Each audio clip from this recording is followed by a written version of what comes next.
बिस्मिल्लाहिर्रहमानिर्रहीम। शुरू करती हूँ अल्लाह के नाम से जो बड़ा मेहरबान निहायत रहम करने वाला है। और बच्चों सुनाएं, क्या हाल है आप लोगों का? उम्मीद करती हूँ आप लोग सब खैरियत से होंगे। अच्छा बच्चों, मैं अभी तक आप लोगों को क्लास 3 के हवाले से मैंने आप लोगों को प्लेस वैल्यू भी सिखा चुकी हूँ। इसके अलावा मैं काउंटिंग भी सिखा चुकी हूँ। ठीक है, उम्मीद करती हूँ कि आप लोगों को बहुत अच्छी तरीके से समझ में आ गई होगी। ठीक है, आज मैं आप लोगों को एक्सपेंडेड फॉर्म के बारे में बताऊंगी कि एक्सपेंडेड फॉर्म को हम कैसे लिखते हैं। ठीक है, एक्सपेंडेड फॉर्म लिखना बहुत ज़्यादा इजी होता है, इसको सॉल्व करना बहुत ज़्यादा इजी होता है। ठीक है, तो आप लोग देखिए कि अब अगर मैं ये 7 यहाँ पर हमारे लेफ्ट हैंड क्या पहला नंबर क्या है 7। ठीक है बच्चों, 7 के बाद जितने भी नंबर है 7 के बाद जितने भी नंबर है 1 2 3 4 नंबर है ना, तो आप लोग यहाँ पर क्या कितने जीरो लगा दोगे 4 1 2 3 4। ठीक है, क्या बताया मैंने आप लोगों को एक्सपेंडेड फॉर्म को कैसे सॉल्व करते हैं। एक्सपेंडेड फॉर्म में 7 को पहला नंबर हमने 7 बाहर उतारा, उसके बाद जितने भी टोटल नंबर है 7 के बाद तो 1 2 3 4। ठीक है, 4 नंबर है तो हम जो है ना 4 जीरो लगाएंगे। ठीक है, उसके बाद प्लस की साइन लगा देते हैं। ठीक है, प्लस की साइन लगाने के बाद अब आप देखिए कि आपके पास दूसरा नंबर क्या है 9। अब हम 7 की तरफ नहीं देखेंगे, अब हम कहाँ जाएंगे 9 के ऊपर। पहले आप लोगों ने 4 जीरो लगाए थे, अब ऑलरेडी कितने जीरो आ जाएंगे यहाँ पर 3 जीरो। ठीक है बच्चों, 3 जीरो आ गए। उसी तरीके से प्लस की साइन। अब दूसरे नंबर पे कौन सा नंबर है, तीसरे नंबर पे आप क्या है 2। अब आपको ना काउंटिंग की जरूरत नहीं है, जब आपने पहले नंबर पे काउंटिंग कर ली ना, पहले नंबर पे काउंटिंग कर ली तो एक एक जीरो खुद ब खुद माइनस करती जाएगा। पहले 4 फिर 3, अब कितने आएंगे 2। ठीक है 2, उसके बाद फिर प्लस की साइन, फिर 6, फिर ये वाला भी 0, फिर प्लस 1 और 1 के बाद कोई नंबर नहीं है। 1 के बाद कोई नंबर नहीं है तो आपके पास 1 की वैल्यू 1 ऐसे ही रहेगा। 1 में हम 0 नहीं लगाएंगे। तो अगर हम इसका पहला नंबर ये 7, ये इसका पहला 9, इसका 2, इसका 6 और इसका 1 यहाँ लिख दें तो ये पूरी फॉर्म बन जाएगी। यानी कि इसको अब हम रीड करते हैं तो यूनिट 10 100 1000 10,000 तो 70,000 क्या 70,000 79,000 सॉरी 79,261। ठीक है, हम मैंने क्या बताया था बच्चों आप लोगों को, इसके अंदर हम वो चीज भी कर लेते हैं जैसे हम लोगों ने प्लेस वैल्यू बताई थी। प्लेस वैल्यू क्या बताई थी बच्चों मैंने आप लोगों को कि आप लोगों के पास जितने टोटल नंबर होते हैं उतने ही टोटल कॉलम बना लेंगे। तो आप लोग देखेंगे यहाँ पर कितने नंबर है 5 नंबर है, तो हम यहाँ पर कितने कॉलम बनाएंगे 5 1 2 3 4 5। ठीक है, तो आप लोगों ने पहले नंबर में क्या, पहले कॉलम में क्या लिखा यूनिट, फिर दूसरे में 10, तीसरे में 100, चौथे में 1000 और पांचवे में 10,000।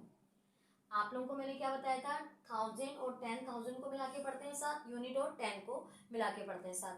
अभी यही चीज मैं आपको यहाँ से, अगर पहले जब आपने लिखा था तो यहाँ से स्टार्ट किया था, लेकिन जब आप प्लेस वैल्यू की बात करते हैं तो आप कौन से नंबर से स्टार्ट करते हैं 1 से। तो 1 आपके पास क्या है यूनिट, 6 क्या है 10, ठीक 100 क्या है 2 और 1000 क्या है 9 और 7 क्या है 10,000। यानी कि आप पढ़ेंगे 79,200। मैंने बताया था ना बच्चों आप लोगों को कि 100 को हमेशा अलग पढ़ा जाता है, 100 को किसी के साथ नहीं पढ़ा जाता। ठीक है, 100 261। और जब हम इसको एक्सपेंडेड फॉर्म में लिखेंगे तो 7 के बाद अब हम फिर उल्टे हाथ की तरफ से लेफ्ट हैंड की तरफ से चलेंगे। तो लेफ्ट हैंड में आप देखिए कि 7 पहला नंबर है, आपने यहाँ उतार दिया और 7 के बाद जितने भी टोटल नंबर है उतने ही आपने टोटल क्या लगा दिए 0।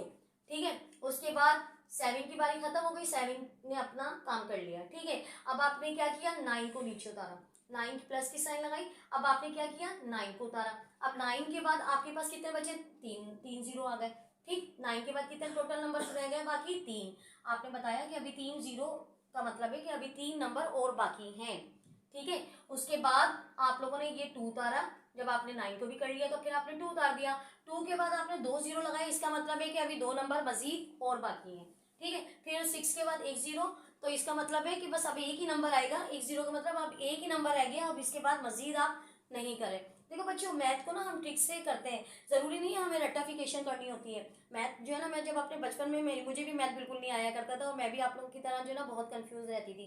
तो मेरे जो वालिद थे, उन्होंने मुझे ना एक दफ़ा समझाया, और मैंने फिर उनको मुझे तो नहीं समझ में आया था, मुझे मैथ पसंद ही नहीं आता, मतलब मुझे मैथ को करना ही नहीं आता था। तो मैंने क्या किया कि मैंने कहा हाँ वो समझ में आ गया मुझे, आप परेशान नहीं हो। उन्होंने कहा बेटा करके दिखाइएगा। तो जब मुझे आया ही नहीं था तो मैं करके कैसे दिखाती, है ना मज़े की बात। तो मुझे जो है ना मेरे वालिद साहब ने एक ज़ोरदार थप्पड़ मारा था खींच के। उसके बाद से जो है ना मैं मैथ में तेज़ हो गई।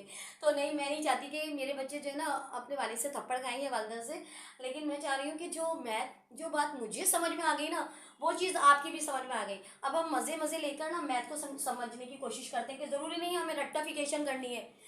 हमें रेक्टिफिकेशन तो करनी ही नहीं है ना, हमने क्या करना है, समझना है। मतलब मैथ को ऐसे समझो कि मैथ आपके लिए कोई चीज़ है ही नहीं, मैथ को हमें ऐसे सॉल्व करना है, ठीक है। अब आप काफ़ी बच्चे होते हैं मैथ को देख रहे हैं, उनके दिमाग से ऊपर से गुजर रहा है, समझ में ही नहीं आ रहा है कि क्या करना है क्या नहीं करना।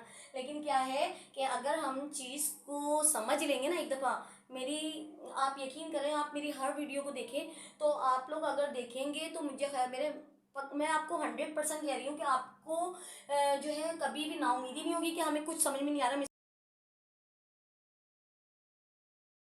ठीक है बच्चों, अब मैं आपको क्या बोल रही हूँ कि अभी अगर आप लोग मेरा मेथड समझ लेंगे तो कभी भी ज़िंदगी के अंदर नाकाम नहीं होंगे, कभी भी आप लोगों को किसी की ज़रूरत नहीं पड़ेगी। तो आप लोगों को मैं ये बात देखिए, इसमें मैंने आपके पास लिखा है questions, look at this expanded form, यानी कि ये जो एक्सपेंडेड फॉर्म है ना, इसको देखिए, देन राइट द नंबर, उसके बाद नंबर में लिख दें, यानी कि बताएं कि इसका नंबर क्या था जो आपने एक्सपेंडेड फॉर्म ऐसे लिखी है। तो ये तो बहुत ज़्यादा आसान है। तो इसका पहला नंबर क्या है, 7, फिर आपके पास क्या आया, सॉरी 7, फिर आपके पास क्या आया 3, फिर 1 और फिर 6, यानी कि इसका पहला नंबर, जीरो को हमने क्या कर दिया, इग्नोर कर दिया, जीरो को देख ही नहीं रहे हम, ठीक है। पहले 3 नंबर, फिर 2 नंबर, फिर 1 नंबर, फिर कुछ भी नहीं, 1 नंबर के बाद फिर कुछ भी नहीं होता, ठीक है।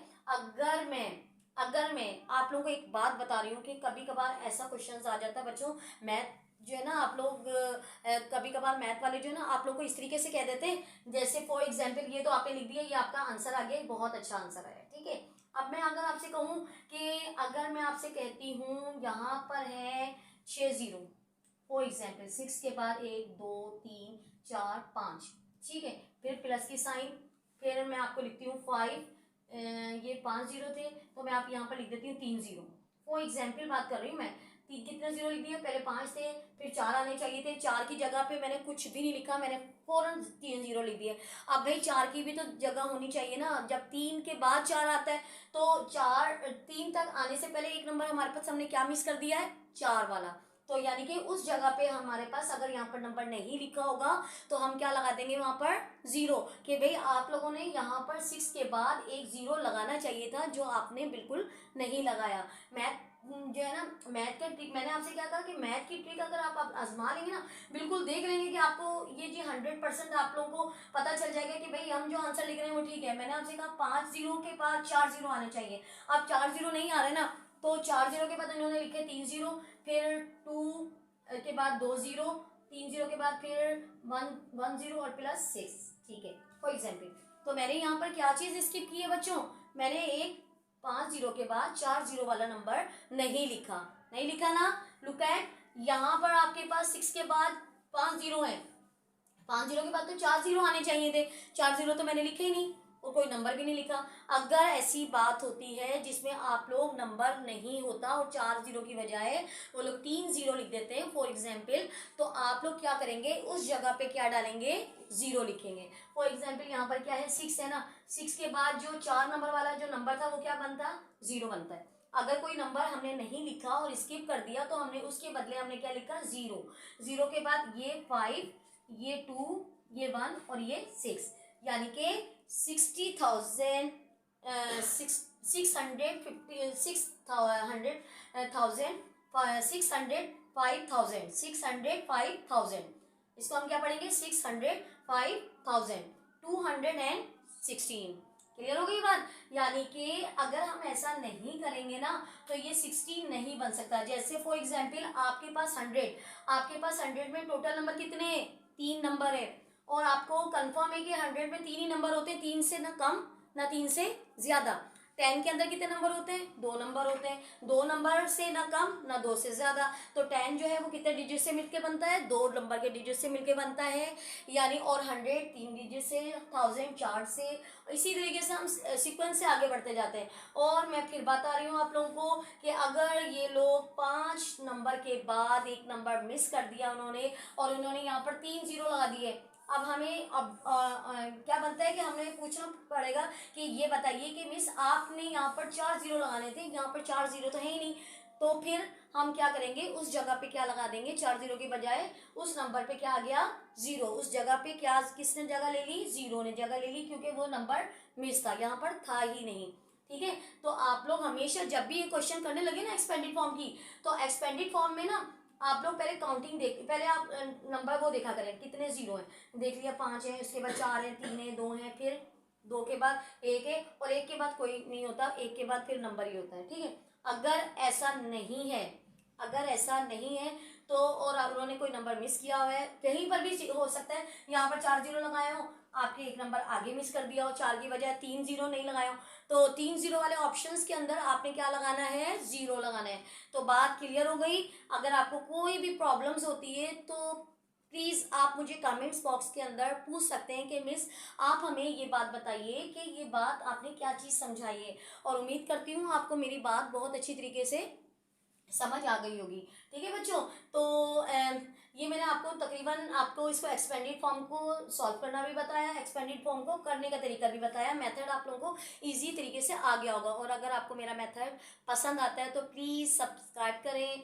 और मेरे तो आप लोगों की मुझे बहुत ज़्यादा नीड है बच्चों। आप लोग जो है मेरा अगर आप मेरा साथ देंगे तो मैं मज़ीद आप लोगों को लिए अच्छी अच्छी वीडियोस ला सकती हूँ। अल्लाह हाफिज़।